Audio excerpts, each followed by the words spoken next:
दृष्टि ज्ञान विज्ञानी, नई दृष्टि मोक्ष प्रदानी, नई राह क्रम मार्गी, नई राह हो दादाई। जय जय स्वस्वरूपम ज्योति, अहो प्रत्यक्ष है ये ज्ञानी। जय जय स्वस्वरूपम ज्योति, अहो प्रत्यक्ष है ये ज्ञानी। नमस्कार, आदाब, सत श्री अकाल, वनकम, जय श्री कृष्ण, जय स्वामीनारायण, जय सच्चिदानंद। दोस्तों, दादा भगवान परिवार आप सभी का स्वागत करता है नई दृष्टि नई राह प्रोग्राम में। दोस्तों, आज हम रोशनी डाल रहे हैं हमारे अंदर छुपी सबसे महत्वपूर्ण पहलू पे, अहंकार, अहंकार, ईगो। जी हाँ दोस्तों, इस आय की जर्नी तो हमारे बर्थ से ही शुरू होती है और वो चली आ रही है अनादि अनंत काल से। कभी रुकी है क्या? तो ये अहंकार क्या है? शायद ये कॉमन बिलीफ है कि जिंदगी जीने के लिए अहंकार तो जरूरी है। आपको क्या लगता है? और अगर जरूरी है तो वो फायदेमंद है या नुकसान कारक? वो मन, बुद्धि और चित्त से कैसे जुड़ा है? चलिए हम आज उसको डिटेल में जाने हमारे प्यारे आत्मज्ञानी से।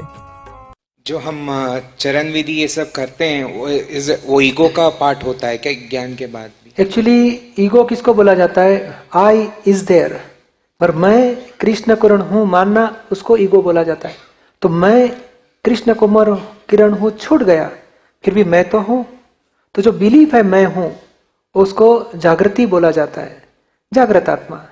वो बढ़ के एब्सोल्यूट स्टेट पर जाएगा। तो ये मैं हूँ, वो उसके पास ही विधि करानी है। कौन कराता है? प्रज्ञा शक्ति, जागृत आत्मा के पास। भाई तुम अभी करो, तो ये ही बोलता है कि मुझे स्वरूप में भी रहना है और फाइल का संभाव से निकाल भी करना है। दूसरा शब्द में प्रज्ञा शक्ति का काम है बीच में। मूल आत्मा नहीं करता है। ईगोइज्म, एक्चुअली ईगोइज्म तो खत्म हो गया, तो प्रज्ञा शक्ति टेक ओवर किया अभी। और प्रज्ञा शक्ति का दो काम है, फाइलों का संभाव से निकाल भी करो और आत्मा में रहने की भजना भी करो। यानी प्रज्ञा शक्ति का काम है, कराती है सब। उसका काफी एफर्ट रहता है ना, निरंतर भाव में रहना है, निरंतर आज्ञा में रहना, तो कांस्टेंट एफर्ट है जो प्रज्ञा शक्ति करवाती है। बरोबर है। और वो एफर्ट, उसको एफर्ट शब्द है ना, बहुत एक्चुअली एफर्ट शब्द प्रयत्न को बोला जाता है, और ये एफर्ट नहीं है, पुरुषार्थ है। पुरुष का पुरुषार्थ है।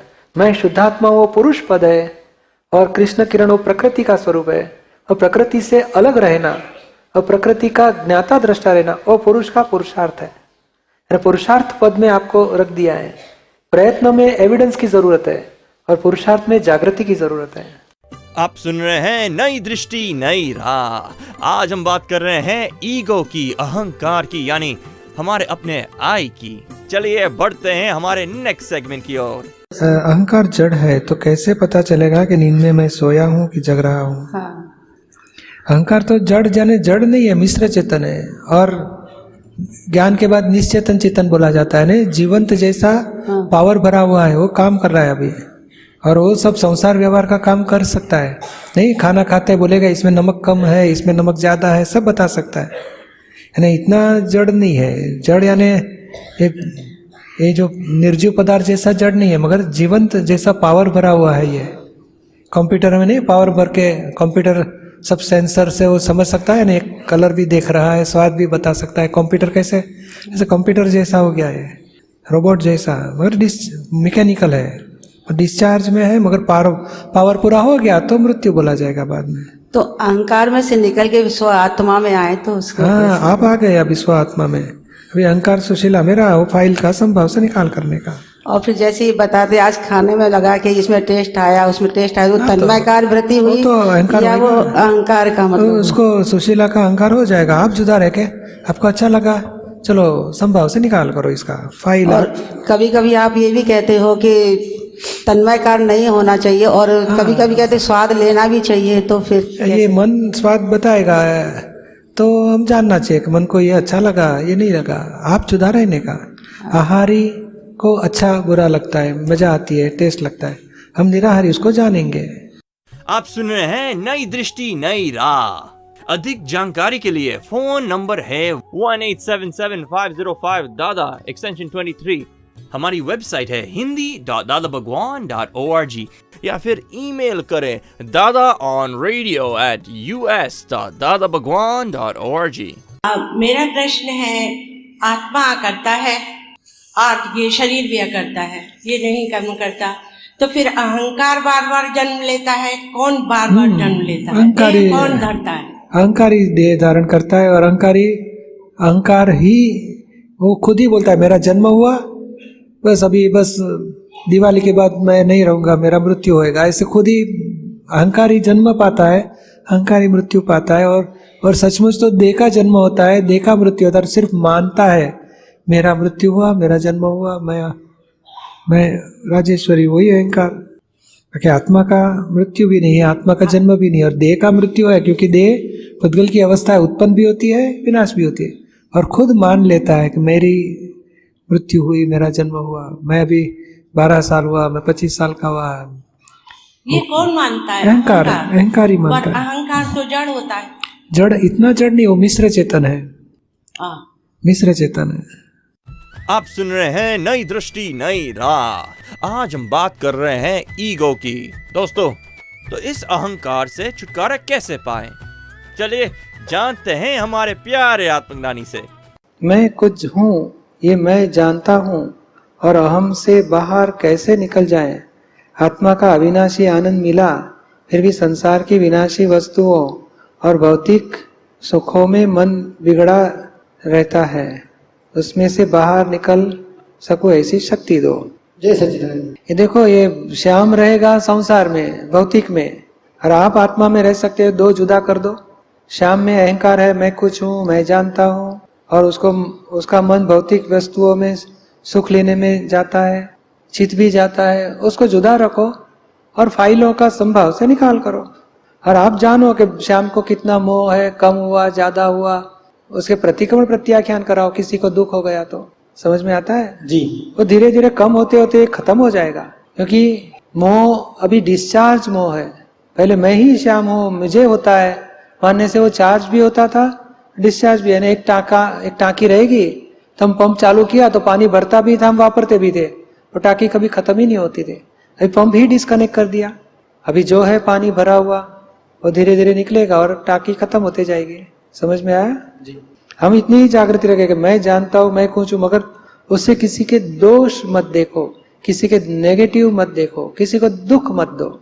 और दुख दिख दिया गया तो प्रतिक्रमण कराओ श्याम के पास, तो अहंकार भी खत्म होते जाएगा, दोष भी खत्म होते जाएगा, और व्यक्तियों का हिसाब भी खत्म होते जाएगा।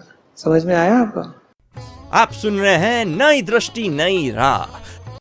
अहंकार और निरहंकार में लड़ाई क्यों होती है? नहीं, ऐसी बात नहीं है। अहंकार निरहंकार में कभी लड़ाई नहीं हो जाती जी। जब मैंने प्रतिक्रमण विधि पढ़ा था, प्रतिक्रमण किया, उसी बीच में जो है तबीयत कुछ खराब हुआ, तो ये पता चला कि जैसे अहंकार और निरहंकार में लड़ाई होती है। कभी नहीं होती है जी। कहाँ से सीखे? निरहंकार वाला लड़ाई करेगा ही नहीं, एक वन साइड लड़ाई हो ही नहीं सकती। जैसे राम और रावण में युद्ध हुआ था, वो किस प्रकार? वो अहंकार, दो अहंकार हमेशा लड़ाई किए बिना रहता ही नहीं जी। एक अहंकार और एक निरहंकार कभी लड़ाई होगी ही नहीं जी। और दो अहंकारी लड़े बिना रहेगा ही नहीं। दो धर्म कभी लड़ाने को सिखाता नहीं, और दो धर्म वाले लड़े बिना रह गए भी नहीं। तो राम को निरहंकारी कहा जाता था और रावण को अहंकारी, तो ये क्यों लड़ाई हुआ? ये पीछे वाले ने लिखा है जी। ये क्या होता है कि अहंकार, रामचंद्र जी में अहंकार नहीं था, वो कॉजेज वाला अहंकार खत्म हो गया था, इफेक्ट वाला तो अहंकार था, और वही उससे तो उनका जीवन पूरा हो रहा था। वो पूरा हो गया तो देह भी पूरा हो गया, निर्वाण होके मोक्ष गए। और रावण प्रति वासुदेव थे और लक्ष्मण वासुदेव थे, राम बलराम थे। तो वासुदेव और प्रति वासुदेव के बीच में लड़ाई होती है, और उनका हिसाबी पूर्वभाव का ऐसा रहता है, दोनों के अहंकार ऐसे रहते हैं कि एक दूसरे के साथ टकराएंगे, लड़ाई करेंगे, लड़ाई के बाद वासुदेव के हाथ से प्रति वासुदेव की मृत्यु हो जाएगी। ऐसे नियम है। दोस्तों, चलिए सुनते हैं ऐसी सभी सवाल और उसके जवाब हमारे अगले सेगमेंट में हमारे आत्मज्ञानी से। जब हम कहते हैं कि ये सब मैं कर सकती हूँ, ये मुझे आता है, ये सब एक अहंकार होता है। तो कॉन्फिडेंस और अहंकार, इन दोनों में क्या डिफरेंस है? वो अहंकार है, वही मानता है कि मुझे अभी मैं कर सकूंगा, मुझे कॉन्फिडेंस आता है। मगर जितना अहंकार नहीं है वो ज्यादा कॉन्फिडेंस वाला रहता है। उस निश्चय करके बाद में उसको मालूम है कि कर्तापन मेरा नहीं है, नक्कीपन करना उतना ही मेरा पार्ट है, बाकी का एविडेंस सब पूरा करेंगे।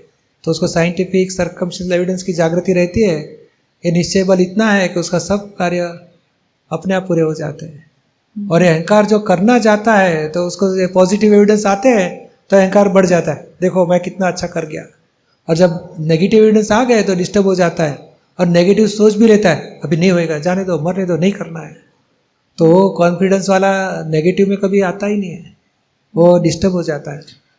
और समझ वाला, ये बुद्धि वाला अहंकार वो डिस्टर्बेंस में आ जाता है, और समझ वाला अहंकार है वो स्ट्रांग रह सकता है। अहंकार नहीं बोला जाएगा, सचमुच समझ है, हार्टीली समझ, उसमें नक्कीपन ही है, इतना ही अहंकार करना है। आगे का क्रिया का अहंकार करने की जरूरत नहीं, निश्चय का अहंकार ही करना रहता है, और वो सफलता में परिणाम आता है। मतलब जो हमें स्कूल और कॉलेज में बताया जाता है कि कुछ भी करो तो be confident in whatever you do, positive रहो, उसका बस मतलब पॉजिटिव रह के व्यवस्थित पे छोड़ दो, ऐसा। बस ओके, जय सच्चिदानंद। व्यवस्थित पे छोड़ देने का नहीं है, परिणाम आया बाद में व्यवस्थित एक्सेप्ट करना है। गिर गया ग्लास, बाद में बोलो कि हुआ सो व्यवस्थित, बाकी वापस प्रयत्न चालू रखो, पॉजिटिव एफर्ट लास्ट मोमेंट तक। आप सुन रहे हैं नई दृष्टि नई राह। कंप्रेसिबल, फ्लेक्सिबल, टेंशनेबल के बारे में ज्ञान की दृष्टि से समझने की कृपा करें।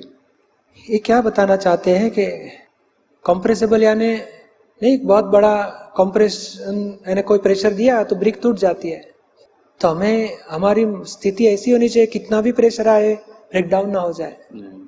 पर ये कभी हो सकेगा, मैं शुद्धात्मा हूँ और मुझे इतना प्रेशर आया, मुझे इतनी तकलीफ आई, मुझे बहुत प्रॉब्लम आ गए, तो ब्रेक डाउन हो जाएगा। किसको प्रॉब्लम आते हैं? कपूर को। आप जुदा है, ये जागृति में रहो, ये बढ़ा, टेंशन बढ़ा, टेंशन बढ़ा, अभी कम हुआ, कम हुआ। अब जागृति में रहो ज्ञाता दृष्टा की, ये कपूर को क्या होता है, तो आप कंप्रेसिबल शक्ति आपकी प्रकट हो जाएगी।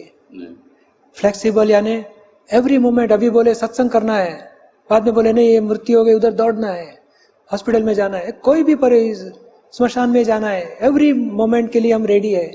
क्योंकि हमेशा अहंकार क्या हो जाता है, जो स्थिति है उसी में सिट डाउन हो जाता है कि मैं बैठ गया तो कोई उठाएगा, अरे तेरी बाप की जगह है, नहीं उठूंगा, क्या करेगा। तो ये अहंकार दे बैठता है और अहंकार भी साथ में चिपक जाता है कि मैं ही बैठा हूं।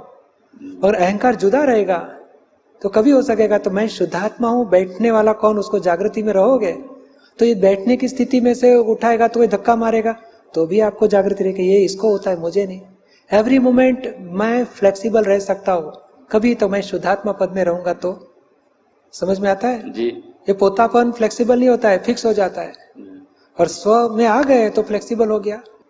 और टेंशनेबल, वो भी टेंशन में क्या है कि नहीं इलोंगेट करोगे आप तार को, टूट जाता है।